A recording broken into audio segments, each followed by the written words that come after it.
ఓం శాంతి 13/1/2024 సాకార ఈశ్వరీయ మధుర మహావాక్యాలు.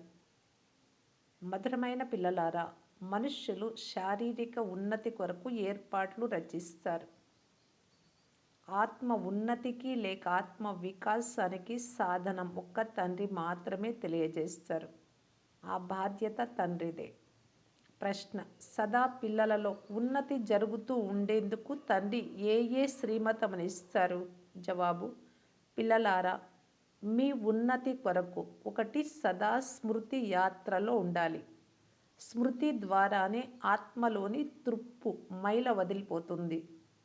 2. ఎప్పుడూ గడిచిపోయినటువంటి వాటిని గుర్తు చేసుకోకండి. భవిష్యత్తు కొరకు ఎటువంటి ఆశలు ఉంచుకోకండి. 3. శరీర నిర్వహణార్థం కర్మలు భలే చేయండి, కానీ ఎంత సమయం లభిస్తుందో అంత సమయము వ్యర్థంగా గడపకండి. తండ్రి స్మృతిలో సమయాన్ని సఫలం చేయండి. 4. కనీసం 8 గంటలు ఈశ్వరీయ సేవ చేసినట్లయితే మీ స్వ-ఉన్నతి జరుగుతూ ఉంటుంది. ఓం శాంతి. ఆత్మిక తండ్రి కూర్చొని ఆత్మిక పిల్లలకు లేదా ఆత్మలకు అర్థం చేయిస్తూ ఉన్నారు. ఆత్మల బాధ్యత పరమాత్మదే అని మనుషులు అంటారు. పరమాత్మ సర్వాత్మల ఉన్నతికి, మనశ్శాంతికి మార్గాన్ని తెలియజేయగలరు. ఆత్మ భ్రుకుటి మధ్యలో అన్నిటికంటే అతీతంగా ఉంటుంది. తరచుగా రోగాల పాలయ్యేది శరీరమే.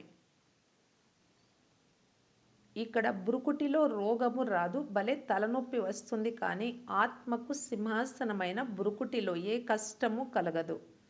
ఎందుకంటే ఆ సింహాసనంపై ఆత్మ విరాజమానమై ఉంటుంది. ఆత్మకు ఉన్నతిని లేక శాంతినిచ్చే సర్జన్ ఒక్క పరమాత్మయే. ఆత్మ ఉన్నతి అయినప్పుడే ఆత్మకు ఆరోగ్య ఐశ్వర్యాలు కూడా లభిస్తాయి. శరీరం కొరకు ఎన్ని చేసినా దాని ద్వారా ఏ విధమైన ఉన్నతి జరగదు. శరీరంలో ఏదో కొంత గడబిడ జరుగుతూనే ఉంటుంది.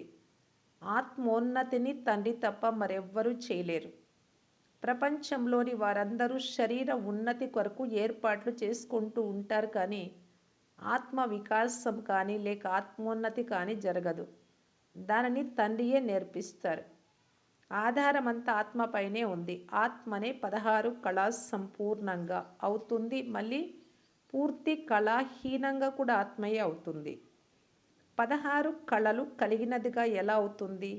మళ్ళీ కళలు ఏ విధంగా తగ్గుతూ వెళ్తాయి అనే విషయాన్ని కూడా ఒక్క తండ్రి మాత్రమే అర్థం చేయిస్తారు. తండ్రి చెప్తున్నారు, సత్యుగంలో మీకు చాలా సుఖం ఉండేది.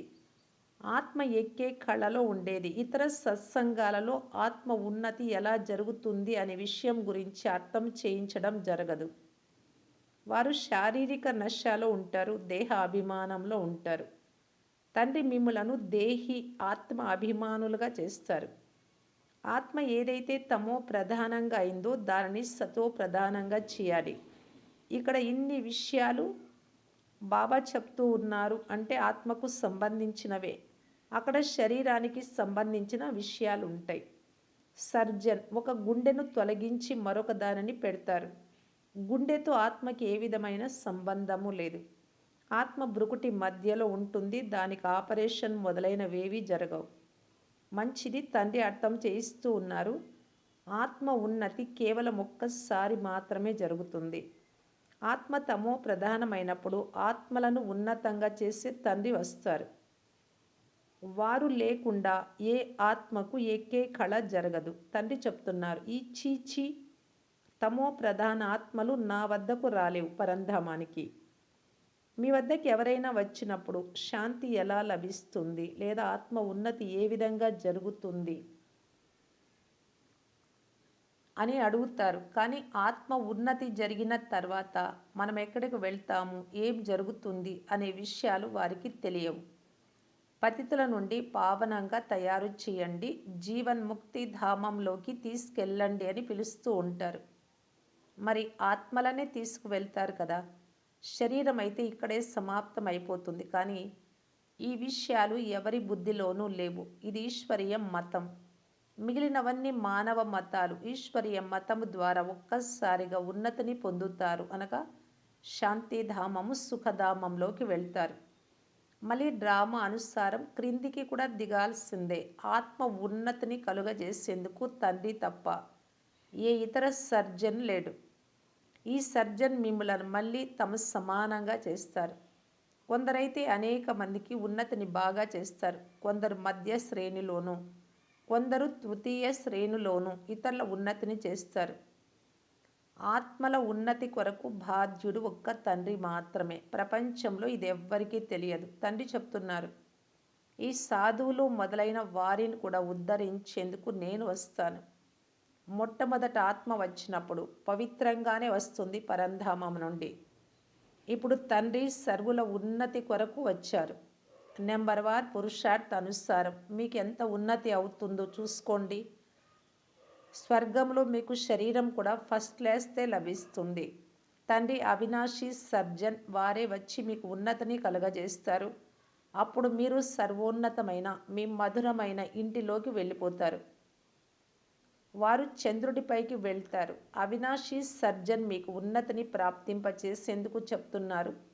నన్ను ఒక్కరినే స్మృతి చేసినట్లయితే వికర్మలు వినాశనం అవుతాయి. తండ్రి విశ్వంలోని పిల్లలందరినీ ముక్తులుగా చేస్తారు. మీరు స్వర్గంలోకి వెళ్ళినప్పుడు మిగిలిన వారంతా శాంతిధామంలో ఉంటారు. తండ్రి ఎటువంటి అద్భుతమైన కార్యమును చేస్తున్నారు. అద్భుతమంతా తండ్రిదే. అందుకే మీ గతి మతి మీకే తెలుసు అని అంటారు. మతము ఆత్మలోనే ఉంటుంది. ఆత్మ శరీరం నుండి వేరైనట్లయితే మతము లభించదు. ఈశ్వరీయ మతము ద్వారా ఉన్నతమయ్యే కళ, మానవ మతము ద్వారా దిగే కళ, ఇది కూడా డ్రామాలో ఫిక్స్ అయి ఉంది. ఇప్పుడే స్వర్గం తయారైపోయింది అని వారు అనుకుంటారు. ఇది నరకమా లేక స్వర్గమా అనేది పోను పోను తెలుస్తుంది. భాషను గురించి ఎన్నో గొడవలు జరుగుతాయి. దుఃఖితులుగా ఉన్నారు కదా, స్వర్గంలో దుఃఖం ఉండదు. భూకంపాలు కూడా సంభవించవు. ఇప్పుడు పురాతన ప్రపంచ వినాశనం జరగాలి, తర్వాత స్వర్గం తయారైపోతుంది. తర్వాత అర్ధకల్పం పాటు తండ్రి కూడా గుప్తమవుతారు, అంటే పరంధామంలో ఉండిపోతారు.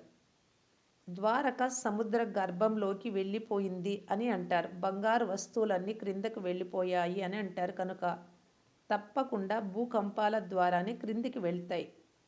సముద్రాన్నేమి త్రవ్వి వెలికి తీయరు కదా, భూమినైతే త్రవ్వుతారు. అలా తవ్వినప్పుడు సంపద లభిస్తుంది. తండ్రి చెప్తున్నారు, నేను అందరికీ ఉపకారం చేస్తాను. నాకు అందరూ అపకారం చేస్తారు, నిందిస్తారు. నేనైతే అపకారులకు కూడా ఉపకారమే చేస్తాను. మరి నాకు తప్పకుండా మహిమ జరగాలి కదా. భక్తి మార్గంలో నాకు ఎంత గౌరవం ఉందో చూడండి. పిల్లలైనా మీరు కూడా తండ్రిని ఎంతో మహిమ చేస్తారు. శివబాబా చిత్రంలో 32 గుణాలు చూపించారు. ఇప్పుడు మీరు కూడా తండ్రి సమానంగా గుణవంతులుగా అవుతున్నారు. మరి అందుకు ఎంతగా పురుషార్థం చేయాలి? సమయాన్ని వృధా చేయరాదు. అత్యంత ఉన్నతమైన తండ్రి చదివిస్తున్నారు కనుక తప్పకుండా ప్రతిరోజు చదవాలి. వీరు అవినాశి తండ్రి టీచర్ కూడా అయినారు. చివరిలో వచ్చేవారు పాతవారి కంటే తీక్షణంగా వెళ్ళగలరు కొద్దిమంది. ఇప్పుడు ప్రపంచమంతటికీ తండ్రి ద్వారా ఉన్నతి జరుగుతోంది. శ్రీకృష్ణుణ్ణి కూడా గుణవంతుడిగా చేసేవారు తండ్రియే. తండ్రి అందరికీ ఇచ్చేవారు, మిగిలిన వారంతా తీసుకునేవారు.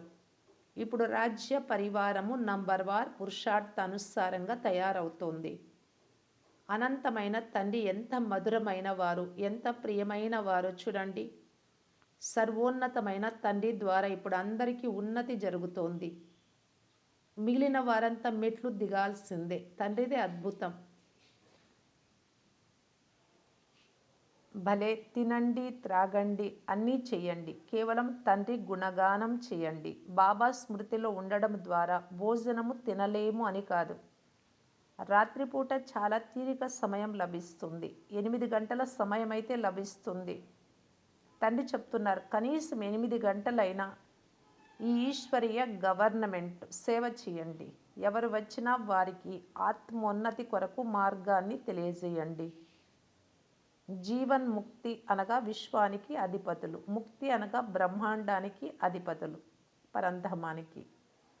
ఇది అర్థం చేయించడం సులభం కదా, కానీ అదృష్టంలో లేకుంటే పురుషార్థం ఏం చేయగలరు? తండ్రి అర్థం చేయిస్తూ ఉన్నారు. తండ్రిని స్మృతి చేయకుండా ఆత్మలోని తృప్పు తొలగిపోదు. భలే జ్ఞానాన్ని రోజంతా వినిపించిన ఆత్మ ఉన్నతి కొరకు స్మృతి చేయడం తప్ప వేరే ఉపాయం ఏదీ లేదు. తండ్రి పిల్లలకు చాలా ప్రేమతో ప్రతిరోజు అర్థం చేయిస్తారు. కానీ తమ ఉన్నతిని చేసుకుంటున్నారా లేదా అని ప్రతి ఒక్కరూ స్వయమే అర్థం చేసుకోవచ్చు. ఇది కేవలం మీరు మాత్రమే కాదు, అన్ని సేవా కేంద్రాల పిల్లలు వింటారు. ఇక్కడ టేప్ రికార్డ్ పెడతారు. ఇది సేవ చేసేందుకు తనలో శబ్దాన్ని నింపుకొని వెళ్తుంది. ఈ టేప్ రికార్డ్ చాలా సేవ చేస్తుంది. శివబాబా మురళిని మేము వింటున్నాము అని పిల్లలు భావిస్తారు. మీ ద్వారా వినడం పరోక్షంగా అవుతుంది. తర్వాత వారు ఇక్కడికి ప్రత్యక్షంగా తండ్రి నుండి వినేందుకు వస్తారు. తర్వాత శివబాబా బ్రహ్మ నోటి ద్వారా వినిపిస్తారు లేదా అతని నోటి ద్వారా జ్ఞానామృతం నిస్తారు. ఈ సమయంలో ప్రపంచమంతా తమో ప్రధానంగా అయిపోయింది కనుక ప్రపంచంపై ఇప్పుడు జ్ఞాన వర్షం కురవాలి. నీటి వర్షం అయితే చాలా కురుస్తుంది. ఆ నీటి ద్వారా ఎవ్వరూ పావనంగా అవ్వలేరు. ఇదంతా జ్ఞానానికి సంబంధించిన విషయం. తండ్రి చెప్తున్నారు, ఇప్పుడు మేల్కోండి, నేను మిమ్ములను శాంతిధామానికి తీసుకెళ్తాను. ఇందులోనే ఆత్మ ఉన్నతి కూడా ఉంది. మిగిలినవన్నీ శారీరక విషయాలు. ఆత్మిక విషయాలను కేవలం మీరు మాత్రమే వింటారు. మీరు మాత్రమే పదమాపతులుగా భాగ్యశాలురుగా అవుతారు. తండ్రి పేదల పెన్నిది, పేదలే వింటారు. అందుకే తండ్రి చెప్తున్నారు, అహల్యలు వేశ్యలకు కూడా జ్ఞానాన్ని అర్థం చేయించండి. సత్యుగంలో ఇటువంటి విషయాలే ఉండవు. అది అనంతమైన శివాలయం. ఇప్పుడు ఇది అనంతమైన వేశ్యాలయం. పూర్తి తమో ప్రధానంగా ఉన్నారు. దీనిలో ఇక ఎక్కువ మార్జిన్ లేదు, సమయం లేదు. ఇప్పుడు ఈ పతిత ప్రపంచం పరివర్తన చెందాలి. భారతదేశంలో రామరాజ్యము మరియు రావణ రాజ్యం రెండూ ఉంటాయి. అనేక ధర్మాలుగా అయినప్పుడు అశాంతి కలుగుతుంది. యుద్ధాలైతే జరుగుతూనే ఉంటాయి. ఇప్పుడైతే ఇంకా తీక్షణంగా యుద్ధం జరుగుతుంది. చాలా పెద్ద యుద్ధం జరిగి తర్వాత ఆగిపోతుంది. ఎందుకంటే రాజ్య స్థాపన కూడా జరగాలి. కర్మాతీత అవస్థ కూడా రావాలి. ఇప్పుడైతే ఎవ్వరూ ఆ విధంగా కర్మాతీత స్థితిని పొందినాము అని చెప్పలేరు. ఆ అవస్థ వచ్చినట్లయితే చదువు పూర్తి అయిపోతుంది. తర్వాత మళ్ళీ ట్రాన్స్ఫర్ అవుతారు. అయితే ఇది తమ పురుషార్థం అనుసారంగానే జరుగుతుంది. ఈ ఎండిపోయిన వెదురు అడవికి మంటలు అంటుకోనున్నాయి. త్వరగా వినాశనం జరిగిపోతుంది. దానిని అనవసరమైన రక్తపాతపు ఆట అని అంటారు. అకారణంగా అందరూ మరణిస్తారు. రక్తపు నదులు ప్రవహిస్తాయి. తర్వాత నేతి నదులు ప్రవహిస్తాయి. ఆహాకారాల తర్వాత జై జయ ధ్వనులు జరుగుతాయి. మిగిలిన వారంతా అజ్ఞాన నిద్రలో నిద్రిస్తూ అంతమైపోతారు. చాలా యుక్తిగా స్థాపన జరుగుతుంది. విఘ్నాలు కూడా వస్తాయి. అత్యాచారాలు కూడా జరుగుతాయి. ఇప్పుడు మాతల ద్వారానే స్వర్గ ద్వారం తెరుచుకుంటుంది. పురుషులు కూడా చాలామంది ఉన్నారు, కానీ మాతలు జన్మనిస్తారు కనుక వారికి పురుషుల కంటే అధిక ఫలం లభిస్తుంది. స్వర్గంలోనికైతే నంబర్ వారుగా అందరూ వెళ్తారు. కొందరు వరుసగా 2 జన్మలు పురుషుడిగా కూడా అవ్వవచ్చు. లెక్కాచారం అంతా డ్రామాలో నిశ్చితమై ఉంది. అదే జరుగుతూ ఉంటుంది. ఆత్మ ఉన్నతి జరగడం ద్వారా ఎంతో తేడా ఏర్పడుతుంది. కొందరైతే ఒక్కసారిగా అత్యంత ఉన్నతంగా అయిపోతారు. కొందరైతే పూర్తి క్రింద స్థాయికి వెళ్ళిపోతారు. రాజులెక్కడా, ప్రజలెక్కడా? అత్యంత మధురమైన పిల్లలకు తండ్రి ఇప్పుడు పురుషార్థం చేయండి అని అర్థం చేయిస్తూ ఉన్నారు. యోగము ద్వారా పవిత్రమైనప్పుడే ధారణ జరుగుతుంది. లక్ష్యం చాలా ఉన్నతమైనది. స్వయాన్ని ఆత్మగా భావించి తండ్రిని చాలా ప్రీతిగా స్మృతి చెయ్యాలి. ఆత్మకు పరమాత్మతో ప్రేమ ఉంది కదా, ఇది ఆత్మిక ప్రేమ. దీని ద్వారా ఆత్మోన్నతి జరుగుతుంది. శారీరక ప్రేమ ద్వారా క్రింద పడిపోతారు. అదృష్టంలో లేకుంటే పారిపోతారు. యజ్ఞాన్ని చాలా సంభాలన చెయ్యాలి. మాతల ఒక్కొక్క పైసా ద్వారానే యజ్ఞ సేవ జరుగుతోంది. ఇక్కడ పేదలే అక్కడ ధనవంతులుగా అవుతారు. పూర్తి ఆధారమంతా చదువుపైనే ఉంది. ఇప్పుడు మీరు సదా సౌభాగ్యవంతులుగా అవుతారు. ఇది అందరికీ అనుభూతి అవుతుంది. మాలలోని మణిగా అయ్యే వారికి ఎంతో మంచి ఫీలింగ్ ఉండాలి. శివబాబాను స్మృతి చేస్తూ సేవ చేస్తూ ఉంటే చాలా ఉన్నతి జరుగుతుంది. శివబాబా సేవలో శరీరమును కూడా అర్పణ చెయ్యాలి. రోజంతా నష ఉండడం పిన్నమ్మ ఇంటికి వెళ్ళినంత సులభం కాదు. మేము ఎంతగా మా ఉన్నతి చేసుకున్నాము అని స్వయాన్ని చూసుకోవాలి. బాబా చెప్తున్నారు, గడిచిపోయిన వాటిని గుర్తు చేసుకోకండి. భవిష్యత్తు కొరకు ఎలాంటి ఆశలు ఉంచుకోకండి. శరీర నిర్వహణార్థం కర్మలైతే చేయాల్సిందే. ఎంత సమయం లభిస్తుందో అందులో తండ్రిని స్మృతి చేసినట్లయితే వికర్మల వినాశనం అవుతాయి. బాబా బంధనంలో ఉన్న మాతలకు కూడా ఇలా అర్థం చేయిస్తారు. మీరు మీ పతికి చాలా నమ్రతగా ప్రేమతో అర్థం చేయించాలి. ఎవరైనా కొట్టినారు అంటే వారిపై మీరు పుష్పాల వర్షం కురిపించండి. స్వయాన్ని రక్షించుకునేందుకు చాలా యుక్తి కావాలి. కళ్ళు చాలా శీతలంగా ఉండాలి, ఎప్పుడు చంచలం అవ్వరాదు. దీనిని గురించి అంగదుడి ఉదాహరణ కూడా ఉంది. అతడు పూర్తి స్థిరంగా ఉండేవాడు. మీరంతా మహావీరులు. ఏదైతే గడిచిపోయిందో దానిని స్మృతి చేయరాదు. సదా హర్షితంగా ఉండాలి. డ్రామాపై స్థిరంగా ఉండాలి. తండ్రి స్వయంగా చెప్తున్నారు, నేను కూడా డ్రామా బంధనంలో బంధింపబడి ఉన్నాను. అంతేకాని ఇంకా ఏ విషయమూ లేదు. కృష్ణుడు స్వదర్శన చక్రంతో సంహరించారు అని వ్రాసారు. ఇవన్నీ కథలు. తండ్రి హింస చేయలేరు. వీరు తండ్రి మరియు టీచర్ కూడా అయినారు. హతమార్చే విషయమే లేదు. ఈ విషయాలన్నీ ఈ సమయానికి చెందినవే. ఒకవైపు లెక్కలేనంత మంది మనుషులున్నారు, మరోవైపు మీరున్నారు. ఎవరైతే రావాల్సి ఉందో వారు వస్తూ ఉంటారు. కల్పకృతం వలె పదవి పొందుకుంటూ ఉంటారు. ఇందులో చమత్కారం విషయమే లేదు. తండ్రి దయాసాగరులు, దుఃఖహర్త, సుఖకర్త. మరి వారు దుఃఖంని ఎలా ఇస్తారు? అచ్చా, మధురాతి మధురమైన అపురూపమైన పిల్లలకు మాతాపిత బాప్దాదాల ప్రియ స్మృతులు మరియు గుడ్ మార్నింగ్. ఆత్మిక పిల్లలకు ఆత్మిక తండ్రి నమస్తే. ధారణ కొరకు ముఖ్య సారం. ఫస్ట్ పాయింట్, కనీసం 8 గంటలు ఈశ్వరీయ ప్రభుత్వ సేవను చేసి తమ సమయాన్ని సఫలం చేసుకోవాలి. తండ్రి వలె గుణవంతులుగా అవ్వాలి. సెకండ్ పాయింట్, గడిచిన వాటిని గుర్తు చేసుకోరాదు. గడచిన వాటిని వదిలేసి సదా హర్షితంగా ఉండాలి. డ్రామాపై స్థిరంగా ఉండాలి. వరదానము, సంకల్పము, మాట మరియు కర్మలలోని వ్యర్థాన్ని సమర్థంలోకి పరివర్తన చేసే హోలీ హంస భవ. హోలీ హంసలు అంటే అర్థం సంకల్పము, మాట, కర్మల యొక్క వ్యర్థాన్ని సమర్థంలోకి పరివర్తన చేసేవారు. ఎందుకంటే వ్యర్థము రాళ్ల వలె ఉంటుంది, రాయికి విలువ ఉండదు, రత్నాలకు విలువ ఉంటుంది. హోలీ హంసలు వెంటనే ఇది పనికి రాని వస్తువు, ఇది పనికి వచ్చే వస్తువు అని పరిశీలిస్తాయి. కర్మలు చేసేటప్పుడు కేవలం మేము రాజయోగులము, జ్ఞానస్వరూపాత్మలము, రూలింగ్ మరియు కంట్రోలింగ్ పవర్ కలిగిన వారము అనే స్మృతి ప్రత్యక్షంగా ఉంటే సమయం వ్యర్థంగా పోదు. ఈ స్మృతి హోలీ హంసలుగా చేసేస్తుంది. స్లోగన్, ఎవరైతే స్వయాన్ని దేహమనే ఇంటిలో అతిథిని అని భావిస్తారో వారు నిర్మోహులుగా ఉండగలరు. అవ్యక్త ఇషారా, అవ్యక్త సైలెన్స్ ద్వారా డబల్ లైట్ ఫరిస్తా స్మృతిని అనుభవం చేయటానికి బాప్దాదా తెలియజేస్తూ ఉన్నారు.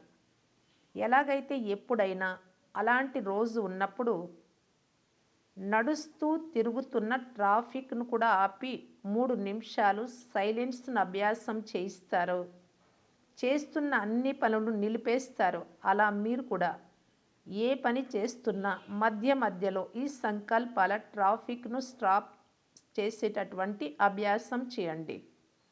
అంటే ఎలాంటి సంకల్పం లేకుండా ఒక్క తండ్రిని మాత్రమే ఏకాగ్రతతో స్మృతి చేసే అభ్యాసం. 1 నిమిషం కొరకైనా మనసా సంకల్పాలను శరీరం ద్వారా చేస్తున్న పనిని మధ్యలో ఆపి మీ ఫరిస్తా స్వరూపంలో స్థితం కావాలి. ఓం శాంతి.